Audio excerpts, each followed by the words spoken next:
Hello, hello, this is Fear Dragon coming at you with another StarCraft 2 netcast. Today I have replays from Boilerfrag. Yes, that is in fact correct. I did miss one day of my 30 days of casting challenge as I was at the LAN event Boilerfrag. So let's go ahead and introduce these players and I'll go ahead and talk a little bit more about what exactly Boilerfrag is. Down here in the bottom left hand corner, I have the blue Protoss player. His name is Moki, and his full name is Moki. If you have seen some of the previous casts, he's going to be throwing down that pylon for the Forge Fast Expand. Meanwhile, his opponent up in the top right-hand corner of Cloud Kingdom, he is going to be spawning as the green Zerg. His name is Oh. That was a fun one to say. But it looks like he is just going to be mining up so he can throw down either that spawning pool or that hatchery while he sends out that scouting drone to probably make sure he's not being cheesed right now. But anyways, Boilerfrag is in fact a LAN that happens over at Purdue University. It is hosted by the Purdue University Gamer Group, and you know, there's some fun prizes going on with the StarCraft 2 tournament. I was not able to cast it at actual Boilerfrag, so I'm deciding I'm going to cast the replays as I was actually participating in the tournament. Don't think I'll actually be casting any of my own replays, but you know, still a lot of fun. Really definitely had a very good time, so very well done job to Purdue University Gamer Group for hosting the event. But anyways, enough about that. This is, in fact, in the winner's bracket, I believe. I believe it was the round of 4 in the winner's bracket. So, Moki and 000, I'm actually just going to say 06.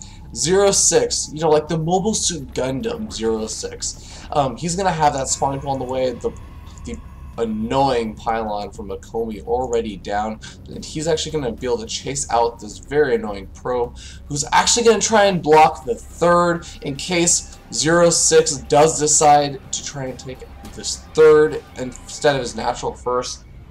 That's going to be so annoying. He's going to have to go into that special Gundam mode and just completely go berserk and take out his opponent. Maybe be a little bit, I believe it was Psychic in the show.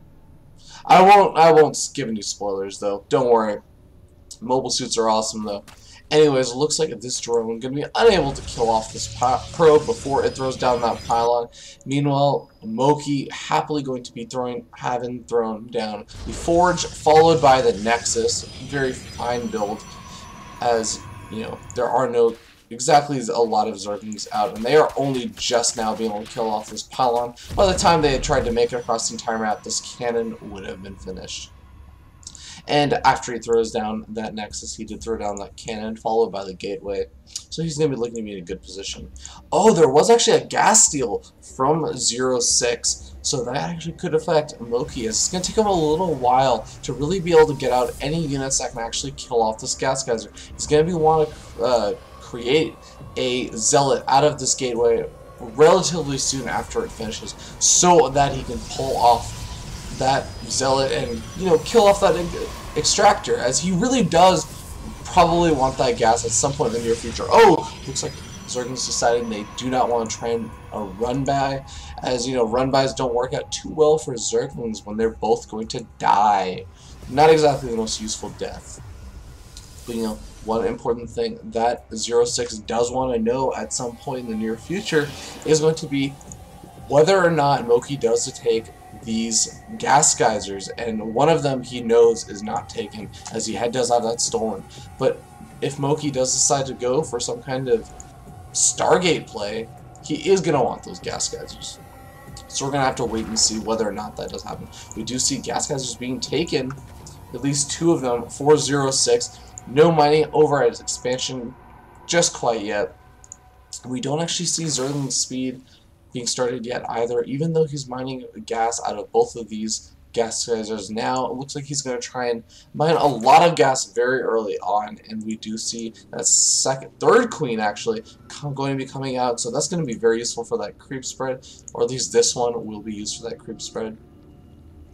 And I'm actually really curious if 06 is in fact attempting to do some kind of big all-in, as he's not sending out many drones. Oh, okay, there he is, now finally sending out those drones to start mining at that natural expansion. I was a little bit afraid that he wasn't intending to mine as natural at all, and was in fact just getting ready for a big roach bust on Mokomi. Not the case though, so no need to worry about that. We do see that in fact the layer is not going down at the main base of 06, in fact doing it over at the natural. Now this, you might be wondering, is an interesting play, but it's not a huge deal. Sometimes it's more of a preferential thing for a Zerg to get their lair over at their natural just because it'll give their natural more health. It's a bit of a risky play, but also a bit of a safer play in another way. It's riskier because if the Zerg does end up losing their natural, they're actually losing their lair tech. But if they do end up getting attacked at their natural will have at least more health, so they'll have more time to try and defend their natural. Now, anyways, you did hear me talk about what exactly path that Mokomi was going to be going for. He does have 3 guys on gas on all of his gas geysers, and does have this robotics facility down. Is going to be producing a couple sentries. That's pretty normal to just be producing those sentries and getting that +1. But the robotics facility does mean that Mokomi is going to be much more likely to either be going for some kind of warp prism play, since he will have those sentries to do something of the sort, or just to be going for a nice 2-base Colossus push. Now we do see additional or actually just 4 gateways down for right now, as well as that Twilight Council. So going to be really interesting to see what Moki does decide to do. Is this going to be some kind of Blink Stalker play? Meanwhile, we do see that there is an Evolution Chamber down, a Baneling Nest, and a Roach Warren down as well, and a Spire actually. So 06 going for all of the tech all at once. Meanwhile, wow, actually a very early third from Moki. It's going to be very interesting to see how he ends up being able to defend this, or if he's just going to go ahead and cancel this, as 06 himself has not even decided to take his own third, and Moki really hasn't been able to scout that out. He hasn't been able to send out too many scouts just quite yet, and is just now sending over that observer that is going to try and get over that information. Now we do see the third going up for 06 on the minimap. So 06 is going to be a little bit behind on where he probably wants to be, as generally that Zerg player does want to be at least a little bit ahead in their expansions over the Protoss. Now, we did see, again, that Evolution Chamber. We can see nothing has been researched on it yet. Looks like that Evolution Chamber for now was just meant for those potential spore crawlers that he did end up getting, as I think, did he actually get a good scout off on the gas geysers? No, he never got a scout off on the gas geysers at Mokomi's base, so he's just playing it safe. Wants to make sure that there were not going to be any kind of DT or Stargate plays I was talking about before. Now we do see the Mutalisk popping for 06. Not many other units being produced. He does have that Roach Worm, but it looks like for now, those roaches are just going to be for emergencies or for later on.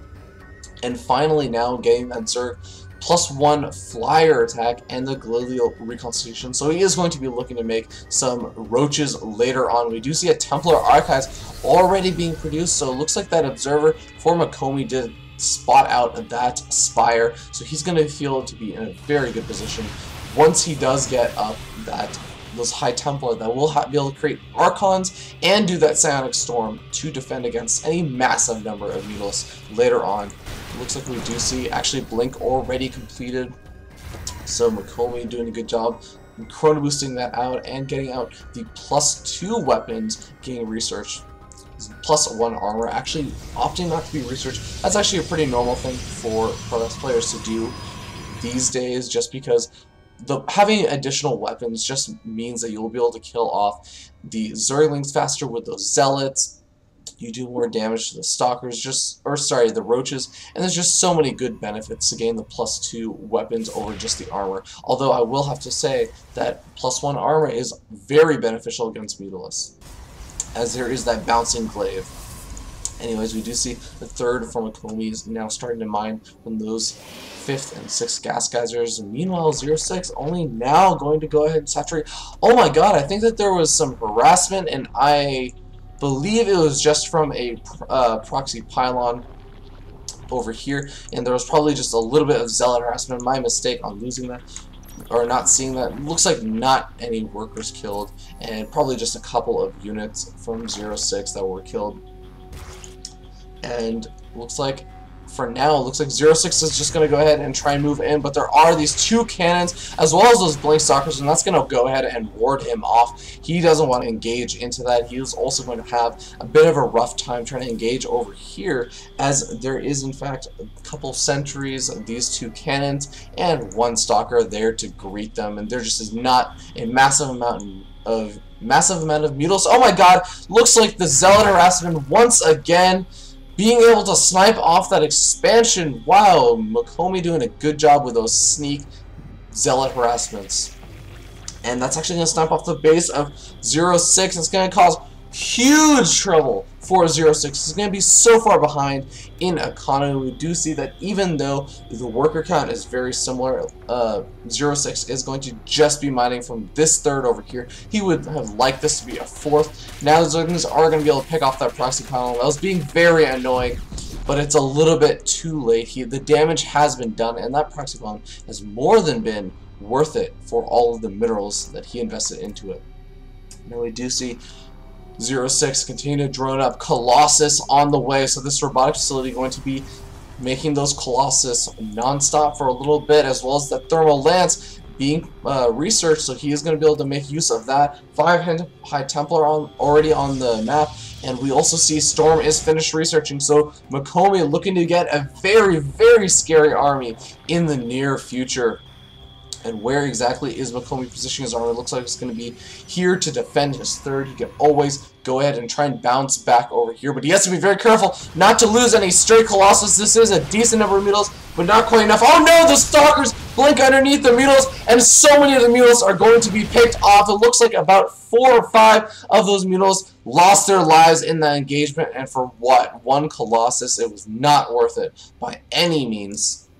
So 06 has to be very careful about how he decides to engage, and meanwhile it looks like Moki going to be looking to take his 4th expansion, so Moki just keep continuing to press that economic advantage that he's had over time.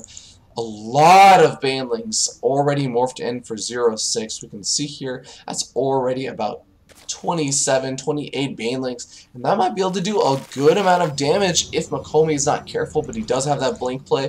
He will also have a relatively decent Colossus count to and kill off a couple of those banelings as they move in, as well as those Psi Storms to do massive amounts of damage. But once again, another thing that we do see from 06 is a lot of tech. He had those mules, he has those roaches, he has those banelings. He is now getting those infestors, which does mean he has that infestation pit. He will be able to start researching that hive if he so chooses in the near future, but I don't know if he's going to have the gas to support it for a little while. Now the Mitos are doing a good job. They are staying active across the map, and he hasn't really been able or had to reproduce any of them. They are getting some good worker kills, while these blink stalkers did have to blink in just to try and catch up with the Mitos, and they won't be able to kill off any more of them. But it looks like the Mitos have to be very careful. There are so many cannons over, and they're going at the wrong angle. They're going to be caught up by a lot of these stalkers, and so many more of the Mitos die. 06 was doing a good job to blink forward, and they are going to pick up all but 2 of those Mutilas, and it looks like the Blink Stalkers are almost all the way across the map. They do get scouting information on this 4th base as well, so very well played by Moki. A little bit careless from 06, and he's going to have to be very careful in the next stages of this game. He no longer has that ability to do that harassment with those, oh, it looks like these overlords being a little bit buddy-buddy with this these High Templar. The High Templar are deciding that the Overlord is not, in fact, cool enough for their group. But once again, I was saying, 06 not really able to do any more harassment. He's going to have to try and go for that big engagement. It looks like Moki decided to go for the big engagement as well, as he is maxed out. He has 30 supply of 06, and oh my god, he's knocking down these destructible rocks that could spell good or bad for Moki. Now it looks like 06 trying to funnel out the rip. This is not going to go well. The Psi Storm and the Force Shield going down, killing up so many of the Banelings. 40 supply drop for 06, while 0 supply drop. I guess it's actually just 2 supply drop for Moki, so very much not worth it for 0-6. Even picking up a couple of those infestors, that's going to hurt so much for this engagement, but he will have a good opportunity to get some fungos off. Oh no, the infestors not able to get the fungos off in time. They do get fed back by those High Templar, and it looks like now Moki going to be charging in. He doesn't even care that there are going to be reinforcements from this base over here, as it is going to spell good game. Moki winning game 1 of this best of 3. Yes, that is a best of 3, so that means that there is going to be another game uploaded, and it is in fact going to be uploaded today. So please stay tuned. Go ahead and check out game 2. Check out game 2 of this best of 3 series. This is going to put Moki up 1 game against his opponent 0-6. This is in the round of 4 of the winners finals for the Boilerfrag 4.0 tournament. Thanks for tuning in, guys. If you want to submit any replays to me, you can go ahead and submit them to feardragon64@gmail.com. I will cast them at some point. This has been Fear Dragon, and I'll see you guys in the next game.